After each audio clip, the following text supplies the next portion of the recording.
Bueno, nuevamente desde Comarca Sí, en un nuevo programa de Pensándonos a nosotros mismos y siguiendo una temática muy importante, que es de alguna manera reconocer en la política de Estado del Gobierno Nacional y de la sociedad argentina de memoria, verdad y justicia, que ha caracterizado a nuestro país y nos ha caracterizado y jerarquizado a todos como sociedad, el poder reconocer nuestro pasado y resolverlo de la manera como la Argentina lo está resolviendo. En virtud de eso tenemos hoy la visita de Jorge Aguat. Jorge Aguat es el titular de la Unidad Fiscal de Coordinación y Seguimiento de las Causas por violaciones a los derechos humanos cometidas durante el terrorismo de Estado. La Unidad Fiscal fue creada en el año 2007 y la actividad, la decisión por un lado y la actividad de esta unidad fiscal es reconocida por todo el movimiento de los derechos humanos en la Argentina. La presencia de Jorge Aguat por ello es muy importante para poder dialogar y poner a consideración de ustedes las actividades y las experiencias surgidas del accionar desde el 2007, las actividades del 2007 de la unidad fiscal que preside él. Doctor Aguat, muchas gracias por encontrarse con nosotros. No, al contrario, el gusto mío. Lo que he dicho es así. Evidentemente la decisión y las actividades de la unidad fiscal que usted dirige ha sido muy jerarquizada y es muy jerarquizada por todo el ámbito de los derechos humanos. Bueno, ¿cómo ha sido todo este devenir desde 2007 hasta ahora? ¿Qué experiencias? ¿Qué moralejas surgen? Muchas, pero la primera cuestión que me parece eliminar, hay que resaltar esto, señalarlo con claridad. Esta unidad de coordinación no debería existir si cada uno hace lo que tiene que hacer. Esto es fundamental.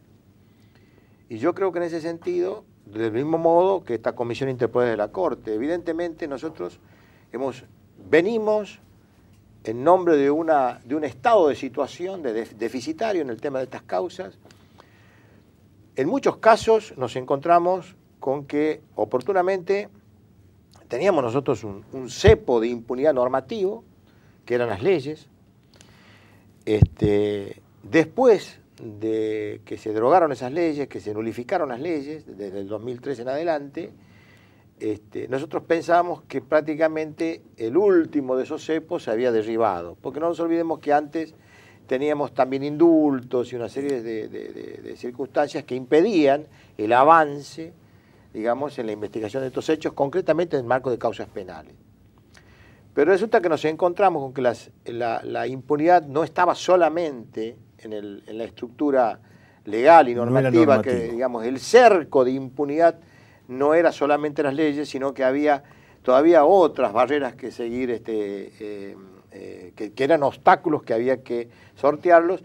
Y esto, que fue la más difícil incluso, diría yo, porque es la que es a donde se aloja la estrategia de impunidad, ¿no? Que son los operadores judiciales. Y tenemos ahora todo expedita la vía, el camino estaba marcado, pero ¿con quién avanzamos en la investigación? Tenemos un Poder Judicial, yo lo he dicho muchas veces, en Poder Judicial, cuando uno habla de transición, uno ubica al gobierno de Alfonsín como un gobierno de transición, la transición política. El único poder que sigue en estado de transición es el Poder Judicial. Esto es una realidad. La prueba evidente es que hasta hace muy poco tiempo teníamos un juez en Mendoza que hoy está prófugo. Es decir, tenemos muchos casos de jueces y funcionarios de la dictadura que seguían estando en los estamentos del Poder Judicial y bueno, obviamente la investigación de los hechos exhumó y puso blanco sobre negro, digamos, la realidad de aquella época y el grado de complicidad que tenían. Bueno, aún así, cuando uno lee los informes anuales de la unidad fiscal, en el último informe creo que dice exactamente así. Resultan especialmente preocupantes las demoras que se vienen registrando en el ámbito de la Cámara Nacional de Casación Penal para la revisión de las sentencias de los tribunales orales. No han desaparecido los obstáculos. En general, yo creo que hay un antes y un después del cambio. Hay un cambio en la Cámara de Casación Penal, hay nuevos jueces. Esta presidencia, la verdad, ha mostrado una decisión digamos, se puso el problema en su mochila y creo que está trabajando seriamente en esto. Y creo que vamos por el buen camino. Lo que pasa es que hay que tener en cuenta que los daños son irreparables. Es decir, todo tiempo que se pierde en el marco de un proceso penal es un daño que no se vuelve, el tiempo no vuelve atrás. Entonces, lo que nos pasó en Jujuy es un caso emblemático. Algunos se quejaron de algunas declaraciones mías que decían que yo definí como la capital de la impunidad. La expresión en realidad es testimonial de la realidad, de lo que pasaba. O sea, no es algo que uno lo dice, no hay ánimo de agraviar a nadie, pero la realidad es la que define. Cuando observa algo, bueno, lo describe como lo observó, y esto es lo que yo describí. Para aclarar a nuestros televidentes, nos estamos refiriendo fundamentalmente a la causa Ledesma, ¿no? A todas las causas de Jujuy. Entonces, ¿por qué decía esto yo? Nosotros teníamos en Jujuy, no teníamos juicios. Entonces tuvimos un juez que estaba a cargo casi de todas las causas, que era el doctor Olivera Pastor, un secretario a cargo del juzgado, que perdimos 3 años, porque la denuncia que nosotros hacemos por el estado de las causas de Jujuy y los trámites y la cronicidad de esos trámites de Jujuy, lo denunciamos en el Consejo de la Magistratura hace más de 3 años. A punto tal que a partir del episodio de la Tupac Amaru en el juzgado, sí, cuando se toma conocimiento, aquí en el Consejo de la Magistratura, uno de los consejeros, concretamente Ordiales, dijo: nosotros también somos responsables porque hace 3 años que tenemos la denuncia contra este hombre. Es decir, hace una especie de autocrítica a este consejero.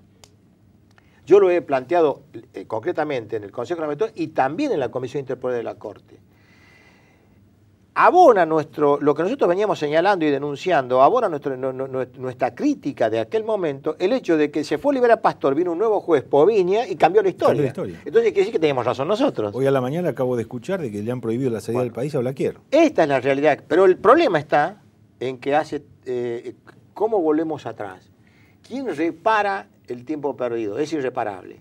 Olga Aredes muere sin ver la reparación de su dolor, digamos. Y de algún modo, lo que yo digo, la impunidad no es solamente, hay una impunidad biológica que no abarca solamente a los imputados, también a los familiares que están esperando el juicio. Y si se muere un imputado o se muere un familiar, claro, que de algún modo 35 años viene reclamando por justicia, es una forma de impunidad. Activa o pasiva, pero es impunidad. Entonces, este es el contexto que nosotros señalábamos y la importancia de que la agenda judicial se haga cargo de este problema, de la perentoriedad de los plazos que tenemos, ya no desde el Código Procesal, sino desde la biología misma. Correcto. Este es el tema central. Y nosotros, en verdad, por eso cuando a mí me muestran la contabilidad, uno habla de 852 y la cantidad es numérica, uno se imagina expedientes. Detrás de un expediente hay dolor, hay sangre, hay pérdida, hay mucha. Un expediente no es... un expediente, hay 2 expedientes. Uno caligráfico y hay otro que es el expediente de la vida misma, que es lo que está abajo. Y esto también tiene que considerarse. Entonces, el operador judicial tiene que tener en claro de qué estamos hablando cuando hablamos de los crímenes de la dictadura. Y que desde ya, no cabe ninguna duda, la sociedad toda respondió con el reclamo, ¿no? O sea, yo creo que lo interpeló al sistema. 2010, 2011, evidentemente han sido 2 años, sobre todo el 2011, de un incremento de las causas que están puestas en marcha y las resoluciones de muchas, ¿no es cierto? Sí, yo creo que bueno, hay un punto de inflexión en los últimos años, yo creo que se marcó, hay un antes y un después, pero insisto en algo, desde el rol que nosotros tenemos, nosotros no tenemos que mirar lo que se hizo, sino lo que falta por hacer. ¿Y qué falta por hacer? Y mucho, porque incluso no se puede saber, porque las causas, a medida que se van investigando, aparecen hipótesis distintas y se van generando nuevas causas. Entonces, yo creo que, y tampoco tenemos que pensar en qué es, no sé si es, digamos, pertinente ponderar el cuánto, ¿no? Sigo saliéndome del sofisma aritmético, ¿no? Y entrar en la realidad de los hechos y en la medida que sea necesario que aparezcan circunstancias que de algún modo tienen que ver con los crímenes de la dictadura, con el horror que vivimos los argentinos, y será motivo de investigación, esto está claro. Y durará lo que tenga que durar. Y las agencias se tendrán que hacer cargo del problema de lo que se hizo y de lo que falta por hacer. Y la sociedad está interpelando eso.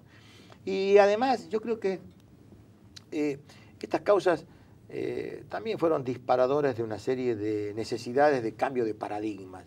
Y el Poder Judicial, a veces quizás en algunos sectores, no digo en todos, pero hay algunos que sin darse cuenta se les filtró por algún lugar y hoy se sienten comprometidos al cambio. Y esto parece que a mí me parece que es el efecto colateral altamente positivo. Hay algunas cuestiones que pareciera que todavía son motivo de ciertas discrepancias. Una de ellas es decir, bueno, considerar el terrorismo de Estado a partir del golpe del 24 de marzo de 1976, o bien entender que otras actividades que fueron realizadas en el marco o el amparo del Estado, como aquellas que pueden denominarse como los crímenes de la AAA, también son, para algunos, y otros pretenden que no, crímenes de lesa humanidad y por ende imprescriptibles. ¿Cuál es la posición de la Fiscalía al respecto? Bueno, en realidad en los casos bueno, en Mar del Plata ya están trabajando las causas por la CNU. Me parece que esa apreciación no se corresponde o no se compadece con el marco jurídico de análisis. A nadie se le ocurre pensar que la AAA no fue parte del terrorismo de Estado. Incluso cuando uno vea, hay una cosa que es clara. La primera sensación que uno tiene cuando lee un hecho de la vida común, en el acto le pone una norma. Inconscientemente le está poniendo una norma, lo está calificando. Y yo creo que en ese sentido, cuando uno piensa en la AAA, no hace distinciones intelectualmente, porque la ubica porque fue una estructura clandestina del Estado con la aquiescencia del Estado. Entonces, de algún modo, ahí hay una especie de captura desde la norma del hecho. Y yo creo que en ese sentido lo único que tenemos que hacer es mirar la ley, el encuadre jurídico de las circunstancias, el sujeto, y a partir de ahí tener toda la libertad, el grado de independencia mental que hace falta para leer la ley sin contaminación de ningún tipo. Y yo creo que esto es fundamental. Y esa es la función del operador judicial. Es decir, cuando uno empieza a viciar su razonamiento es cuando empezamos a regar fuera de la maceta. Entonces, bien. Dado su condición de nacido en Santiago del Estero, creo que hace pocos días, creo que en marzo, se está abriendo a juicio lo que se ha denominado la megacausa de Santiago del Estero. ¿Cómo es esto de la megacausa? Porque es una cuestión de cantidad, porque bueno, hay una en realidad nosotros, son expresiones. En realidad tampoco son definiciones. Es una expresión que seguramente debe tener que ver con la posibilidad de los juicios. Santiago del Estero es una de las jurisdicciones con mayor dificultad que tuvimos. Uno de los jueces del Tribunal Oral, el señor López, está imputado. Ajá, un juez. Un juez. Está imputado y consiguió un sobreseimiento que lo firma un conjuez, un abogado de la matrícula, que se hace cargo un día, viene por ausencia del juez titular, firma el sobreseimiento y al otro día vuelve el juez titular. Pero bueno, son esas martingalas que se usan a veces para... Bueno, son los cercos de impunidad de lo que hablábamos, claro, ¿no?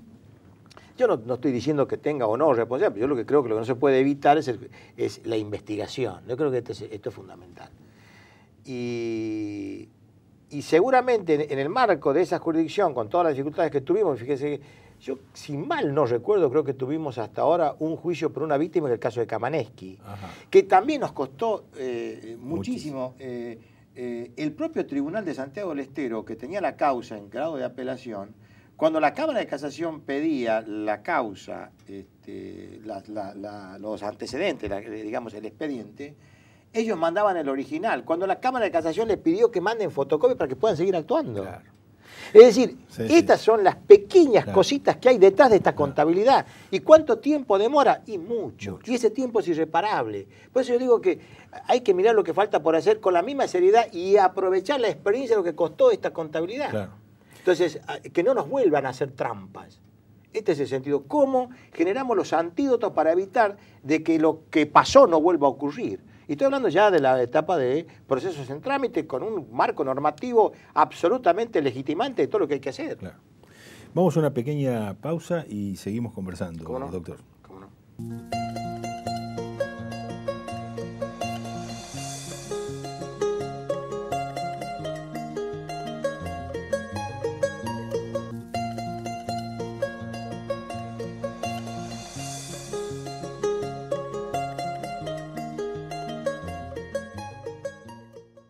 Bueno, seguimos con el doctor Jorge Aguad, que nos está haciendo una muy importante consideraciones acerca de las actividades de la unidad fiscal y sus puntos de vista con respecto a todo este proceso que él está conduciendo desde el año 2007. Recientemente decíamos, hace poquito, hablábamos de Santiago del Estero. Y uno viene a la memoria estos cercos, ¿no?, que planteaba usted, cercos de impunidad.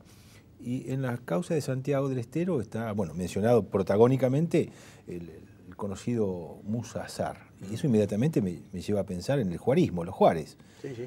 Y veo que su esposa, Nina Aragonés de Juárez, está citada como testigo.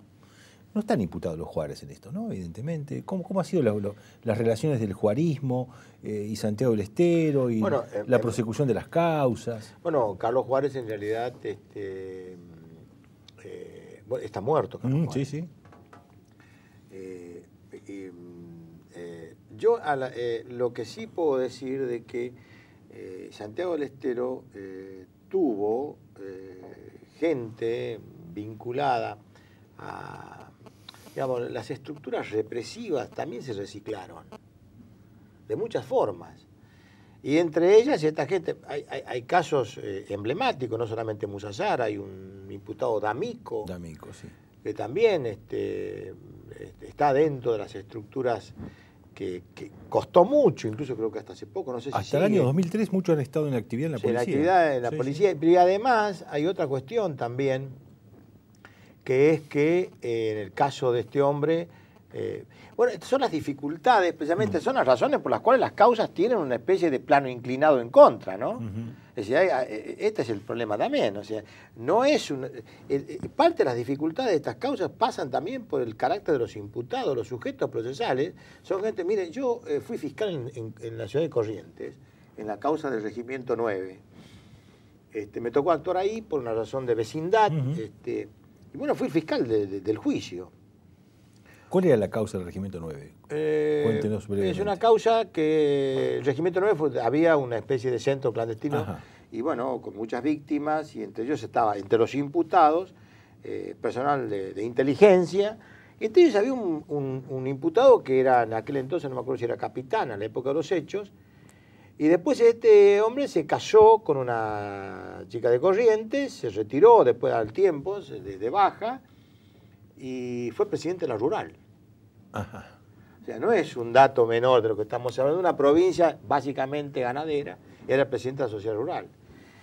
Yo viví ahí un escenario realmente agonal de entre sectores que estaban a favor de él y que incluso, digamos, sin discusión, o sea, de ningún tipo. Era una persona muy cara para esos sectores, hasta incluso de los afectos. Y el presidente de la rural de Argentina, en un discurso, lo reivindica este hombre cuando estaba preso. Y habló de justicia, injusticia. Bueno. Pero bueno, este escenario es el escenario que marca claramente por dónde pasan las dificultades. Es decir, no es estamos hablando de estructuras de poder económico, social, político. Y bueno, ahí nos vamos a encontrar con problemas muy graves. Bueno, hay un anecdotario alrededor de todo esto que la verdad que no sé si vale la pena decirlo, pero en algunos casos diría desopilante, ¿no? Sí. Pero bueno, su actividad son las cosas que a mí me marcaron y la verdad me dejaron para mi propia historia personal, digamos, y son esas vivencias que uno va acumulando a lo largo de la vida.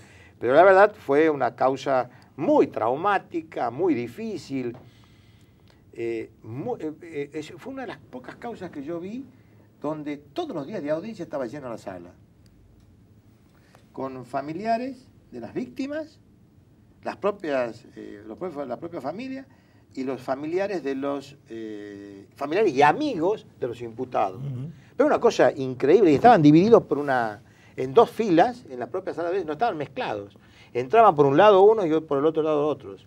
O sea, una cosa bien claramente diferenciada en el público, ¿no? El público estaba separado, había propios y extraños, ¿no? Propios y ajenos. Incluso, bueno, lo mismo que vimos en todos los juicios, la cuestión de la escarapela, muy obscena casi, ¿no? Mostrando un sentimiento pseudopatriótico. Bueno, ellos eran, ese es el concepto que ellos tenían, ¿no? Nosotros somos los argentinos frente a aquellos que... el viejo discurso, ¿no? Sí. Pero bueno, y además, en el fondo era un testimonio cabal de la situación del conflicto, la descripción del conflicto, que era apelar al concepto de la guerra, ¿no? Sí, los símbolos estaban claramente marcados. Incluso hubo un abogado defensor que pidió que Tati Almeida sacara el pañuelo, por ejemplo. Bueno, por supuesto no le hicieron lugar al pedido, pero la escarapela no se puede decir que se la saque, claro. Pero en realidad el sentido no era la escarapela en sí, la escarapela es un símbolo patriótico, el tema es la exhibición de la escarapela en un sentido político, ideológico y marcadamente, digamos, discriminador. Y bueno, y esto es lo que a mí me tocó ver, y yo lo que digo que en realidad te estaban testimoniando una hipótesis de guerra que tampoco es caprichosa. Apelan a la idea de la guerra como estrategia de impunidad porque la guerra tiene un vencedor. Y el vencedor tiene todos los derechos, no tiene deberes, no lo pueden juzgar. Es el primer derecho que adquiere el que vence. Entonces ellos apelan, el discurso de los imputados cuando hablan de la guerra, es un discurso de impunidad en verdad, pero estratégico, válido desde el punto de vista del diseño de la maqueta con que ellos diseñan la respuesta a la interpelación y al reclamo. Entonces esto fue una guerra. Entonces a partir con ese concepto tapan todo, digamos, cubren, le tiran el manto de impunidad. Esto es una especie de cerco, una especie de anillo de Saturno en torno a los hechos, ¿no? No quiero hacer un parangón con esto que está planteando, pero al repetir el término guerra, a raíz o motorizado, catalizado quizá, por el aniversario de los 30 años de la Guerra de Malvinas, ha surgido una reconsideración o una, digamos, se ha puesto de manifiesto la consideración sobre las vejaciones y malos tratos que los soldados argentinos denunciaron y vienen denunciando desde hace muchos años, sufridas en el campo de batalla. Y recientemente hay una presentación ante la Corte Suprema. Y no, disculpa, sí. Y no necesariamente en el campo de batalla, ¿no? Incluso en actos preparatorios. En actos preparatorios, exactamente. Para considerar, digamos, esas vejaciones como crímenes de lesa humanidad. Y ha habido una situación ahí, un tanto de diferencias de opinión, que todavía creo que no están resueltas. ¿Cuál es la posición de la Fiscalía al respecto? En lo personal, y yo creo que más o menos legitimado en el marco de la estructura que nosotros tenemos, ¿no? O sea, de la unidad. Yo quiero aclarar que la unidad, nosotros tenemos un grupo humano de gente muy estudiosa, muy capaz y con mucho compromiso en este tema. Y el coordinador de la unidad es el doctor Parenti. Es un muchacho joven, pero con mucha historia en esto. Incluso fue uno de los autores de una de las plumas del fallo Simón. Y bueno, y tiene trabajos escritos. Bueno, pero digo, desde el punto de vista de la propia estructura nuestra, tenemos claro que es un crimen de lesa humanidad, ¿no? Incluso analizado no desde la emoción, sino desde el contexto jurídico y normativo, ¿no? O sea que claro que es un crimen de lesa humanidad y se puede inscribir en ese marco sin ningún tipo de cortapisas, ¿no?